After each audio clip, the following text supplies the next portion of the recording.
senhores telespectadores, eu hoje pensava tratar de um tema curioso, o marialvismo. O marialvismo e claro, os marialvas. Para falar dos marialvas, qualquer lugar é bom em Portugal, porque os marialvas chegaram a toda a parte. Há marialvas, acho que principalmente em Lisboa e no Ribatejo, no sítio das Touradas, mas também os há em Évora e no Algarve e em toda a parte. Eu escolhi uma linda cidade, uma das mais bonitas cidades do país, é Lamego. Estão a ver? Lamego na nossa frente é a capital de uma região muito importante que se chamava outrora o Ribadouro. Lamego, capital do Ribadouro. Foi aqui que começaram a explorar-se os vinhos cheirosos de Lamego, aqui a gente hoje chama vinhos do Porto. Aqui nasceu o vinho do Porto, pode-se dizer. Isto fica a 2 passos do curso do Rio Douro. Em todo o caso, o acesso não é muito fácil e por isso, de certo modo, Lamego, depois da rede das estradas, ficou um pouco isolado e isso permitiu-lhe manter a sua traça antiga, os seus velhos solares, palácios, magníficas igrejas, mosteiros solenes. Bom, ainda hoje, Lamego é uma cidade que merece uma visita muito demorada.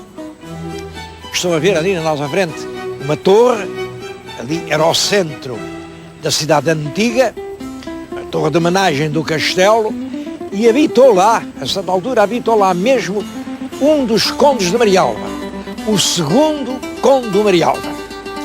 Vamos então ao castelo para lá lhes falar de quem eram os condes de Marialva.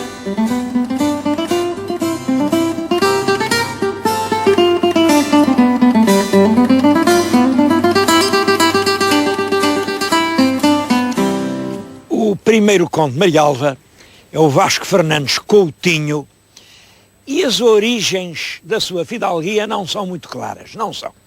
Logo esse apelido Coutinho, havia lendas, o que diziam no tempo dele é que realmente ele tinha uma terra, um coto, quer dizer, uma terra onde, enfim, ele é que mandava, mas que era tão pequenino que nem era um coto, era um cotinho. Eu não acredito na anedota, mas mostra que, pelo menos os outros fidalgos, faziam pouco caso dele. Em vez de coto, chamavam-lhe Coutinho. De qualquer maneira, ele, Vasco Fernandes Coutinho, é um grande guerreiro, um homem que presta grandes serviços à coroa, que suponho que nasceu, certo que viveu ali no castelo de Penedono. É uma região rica, uma região antiga, e foi lá que teve os filhos, entre eles o Magriço, famoso Magriço, um cavaleiro andante que fez sensação em vários países da Europa. O cavaleiro andante era uma espécie de herói que andava à procura de aventuras e de desafios, de combates, e arriscava a vida nos combates. Houve muitos cavaleiros andantes que morreram nos combates. O nosso Magriço ficou célebre quando foi a Inglaterra, com os 12 da Inglaterra, em defesa da honra de umas damas inglesas, que lá um inglês tinha dito que elas eram muito feias. Bom, não sei se eram feias, se bonitas. Sei que lá em Inglaterra ninguém quis tomar armas por elas, mas aqui os nossos fidelgos da Beira arranjam um grupo que vão à Inglaterra e num torneio combatem, eles ganham e, portanto, as damas ficaram reabilitadas. Afinal, não eram feias, eram bonitas. Esse episódio é contado nos Lusíadas com pormenores surpreendentes, porque, como sabem, Camões, nessa narrativa, nunca se demora muito a contar episódios singulares. Os únicos a que ele dá um grande relevo é, de facto, aos feitos do Magriço e à morte da rainha Inês de Castro, daquela mísera e mesquinha que depois de morta foi rainha. Compreende-se, há razões para que ele tenha dado relevo ao episódio de Inês de Castro. Agora, quanto ao caso do Magriço, há só uma explicação. A explicação é curiosa. É que Camões foi muito protegido pelo segundo conde do Redondo, que também era Coutinho. Olhem, era bisneto deste primeiro conde de Vasco Fernandes Coutinho.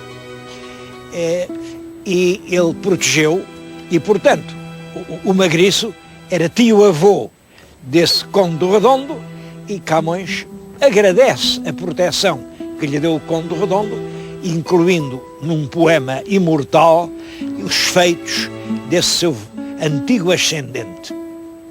Bom, mas não é desses que eu quero falar, é que realmente o Vasco Fernandes Coutinho tem um filho, o Gonçalo Coutinho, que é o segundo Conde de Marialva.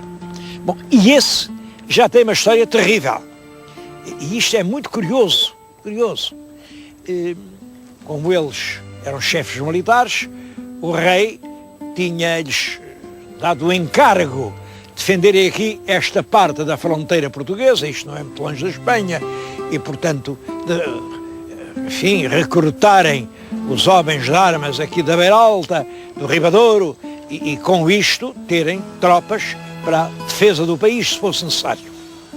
Só que o Dom Gonçalo Coutinho pega nesses homens e pretende ser o senhor absoluto aqui de toda a região, assalta as aldeias, prende os camponeses, rouba os celeiros e as adegas. É verdadeiramente um flagelo, ao ponto do próprio Dom Afonso V ser obrigado a prendê-lo. Mandou-o prender. Ele era alcaide, já o pai tinha sido alcaide-mor de Lamego, e viviam naquela torre. Vêem aquela janela que estão a ver para aqui, aquilo foi mandado fazer pelo Vasco Fernandes Coutinho. Dali via a terra toda, como ainda hoje se vê, isto é um mirador lindíssimo. Conta-se até que quando, mais tarde, o rei Dom João IV, depois da restauração, aqui esteve, visitou a torre, olhou para a janela, vale mais quem a fez que quem a mandou fazer. Ora bem, quem a mandou fazer foi o Conde de Marialva. A quem a fez foram os pedreiros da terra. Mas isto era realmente uma crítica a esses condes que tinham, enfim, semeado o terror e o bandoleirismo em toda a região. Devo dizer que ele, que não tinha sabido ter uma vida elevada, o Gonçalo Coutinho, soube morrer corajosamente. Na expedição a Tanger, ele, na tentativa para escalar Tanger, morreu a lutar. Bom, o terceiro conde é o Dom João Coutinho. Esse também morreu na guerra, morreu em Erzila, e morreu com uma valentia e com tantos golpes que, quando o rei Dom Afonso V quis armar cavaleiro o Dom João II, filho, apontou para o cadáver, que estava crivado de golpes, e disse: põe ali os olhos, este é que é um verdadeiro exemplo de cavaleiro, segue-lhe sempre o seu exemplo. Felizmente Dom João II não serviu esse exemplo.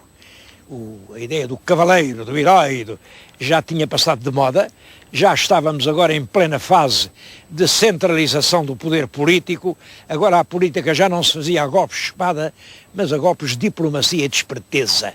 Bom, o quarto conde do Marialva é o Francisco Coutinho, volta a ser um grande fidalgo, e era Meirinho Mor do reino. Meirinho Mor hoje correspondia a Ministro da Justiça, era o homem encarregado da Justiça Real. Vive no tempo de Dom João II, e como sabem, Dom João II arranjou lá uma maneira de prender e de acusar o Duque de Bragança e de o fazer condenar à morte. Ora, uma das obrigações do Meirinho Mor era estar presente com a sua dignidade para garantir que aquilo era a verdadeira justiça. Mas honra seja ao quarto conde de Marialva. O conde de Marialva disse: eu não entro nisso. Eu não vou lá. E não esteve. A execução do Duque fez sem a presença do Meirinho Mor. Toda a gente escandalizou, toda a gente espantou. Bom, esse quarto conde não tem filho, varão, tem só uma filha, uma senhora que deixou muito nome, a dona Guiomar Coutinha.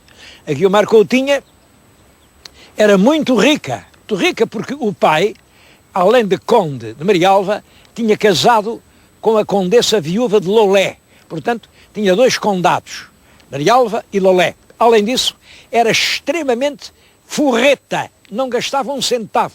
De peça de dinheiro que viesse, ele guardava num cofre. Resultado, quando era velho e quando a filha, a dona Guiomar, estava para casar, Ele era talvez o homem mais rico que havia em Portugal.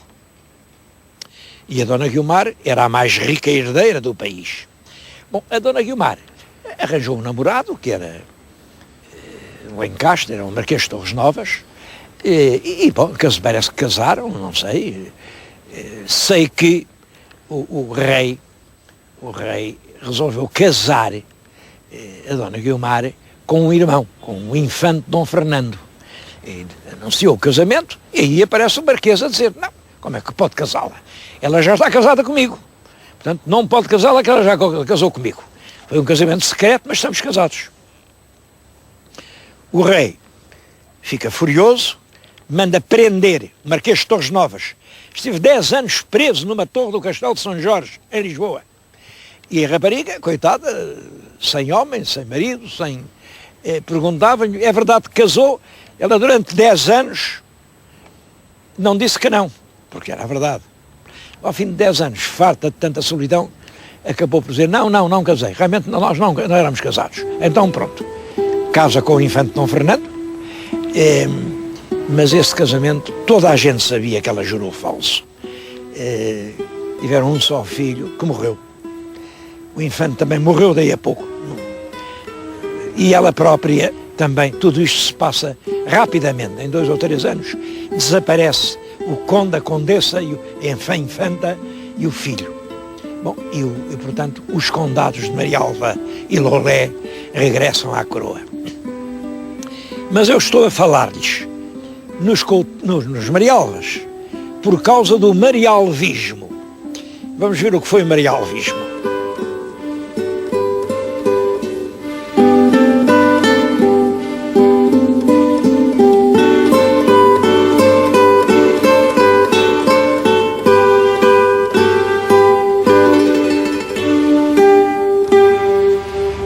O marialvismo é uma moda masculina que verificou-se muito na segunda metade do século XVIII, em todo o século XIX. O Marialva é um sujeito que não tem nada que fazer, que quer apresentar-se como se fosse fidalgo, muitas vezes não tem nada a ver com isso, e que portanto se dedica às atividades que ele considera masculinas e aristocráticas, equestre, anda a cavalo, douradas, pega touros, vai ao fado e canta ao fado muitas vezes, passa um certo tempo no bordel, porque o Marialva é um sedutor, anda atrás das mulheres, e a sua vida é isso, é um orgulho masculino, pimpão, calça muitas vezes a bota alta. Eu já vi no meu tempo pessoas que nunca tiveram um cavalo e que andavam com botas com esporas para bater com os tacos no chão e fazer plim, plim, plim e impressionar as raparigas. Bom, isso é o Marialva. Ora bem, de onde é que vem o marialvismo? O marialvismo, no fundo, resulta disto. É um processo de apodrecimento de uma classe que deixou de ter que fazer. A verdadeira nobreza, que outrora vivia dos serviços que prestava ao rei e na guerra, particularmente na guerra, deixou de haver guerras, deixou de haver verdadeira nobreza, passou a haver uma classe que queria, parecer que era nobre, e isso é que são os Marialvas. É, portanto, a perversão, dado o facto de não haver uma ocupação autêntica para essa gente. Sobre o marialvismo e o fado, queria dizer-lhes que agora, há poucos dias, uma ilustre professora, de quem eu tenho a honra de ser amigo, a senhora doutora Maria Luísa Guerra, publicou um livro muito bem escrito, que se chama O Fado, Alma de um Povo. Eu tenho a maior admiração pela autora do livro, mas realmente discordo radicalmente desta tese. Não é verdade que o fado seja a alma do povo português. Este povo realmente corajoso, este povo capaz de recomeçar sempre a vida e emigrar, este povo cuja história tem sido uma série de êxitos e fracassos e que encontra sempre a maneira de de novo, de pegar outra vez nas alfaias partidas e iniciar-se laboriosamente a sua luta pela vida. Este povo não se exprime no fado. O fado é uma cantiga lisboeta, uma cantiga de bordel, que adquiriu um certo prestígio turístico, sobretudo no século XX. Quando se começaram a arranjar turistas, era preciso levá-los para alguns sítios e arranjaram-se realmente os retiros de fado, onde apareceu realmente uma grande voz e uma grande intuição poética, que é a da Amália Rodrigues, e isso fez, apareceram realmente grandes poetas, como o José Régio, o livro O Fado. Isso contribuiu para a ilusão de que existe uma canção nacional. Não é verdade. Olhem, eu estou aqui nesta terra de Lamego, que é o verdadeiro coração sentimental de Portugal. Podem crer que aqui ninguém canta o fado. E se forem à Rua de Bragança, às Serras Transmontanas, ninguém lá ouve cantar o fado. Ou ao Alto Minho, ou a Viana, até o Douro, terra das vindimas, o povo que trabalha, aí ninguém canta o fado.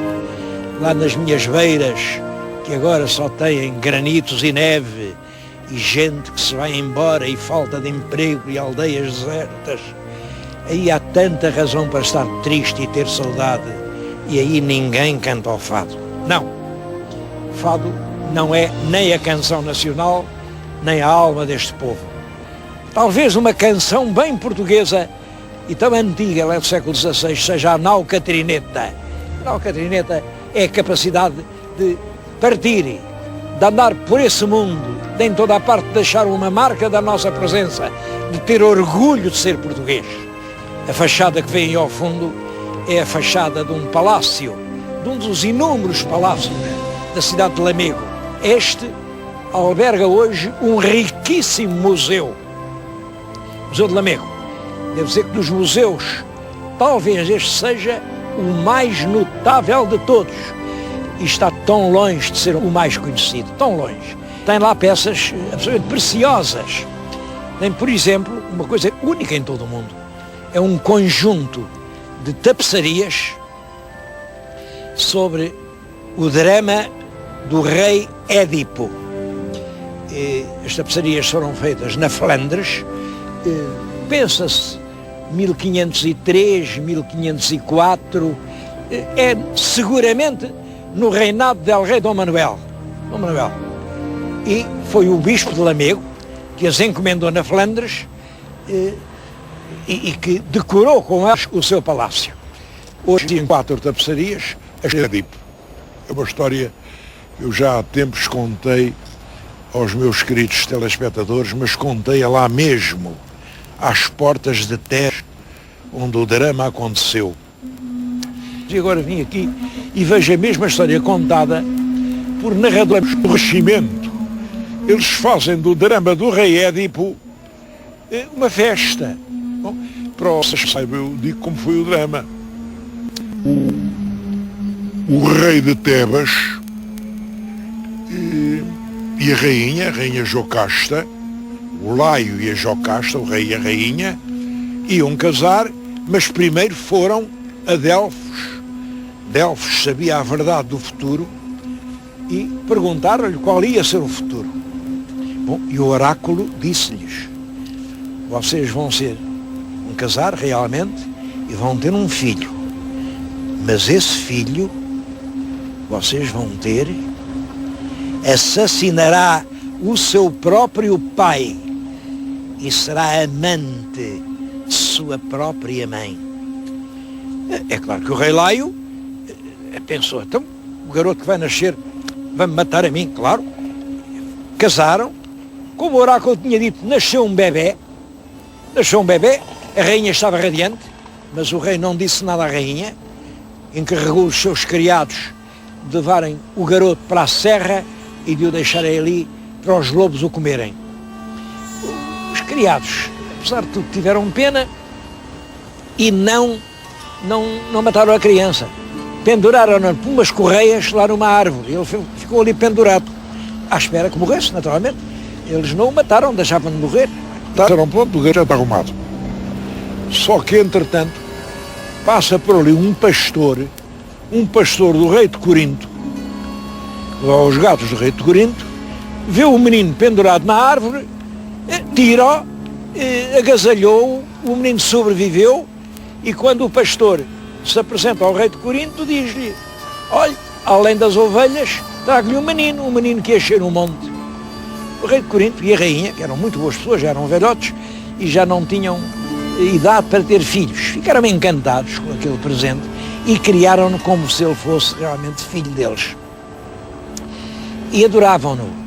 Bom, e o Édipo, o menino, chamava-se Édipo. Édipo quer dizer pés inchados, porque essa coisa de estar pendurado pelos calcanhares deixa inchar os pés. Portanto, era o menino dos pés inchados, Édipo. O Édipo adorava o rei de Corinto e a rainha de Corinto, que julgava que eram os seus pais. Bom, julgava, mas a certa altura também foi ao oráculo.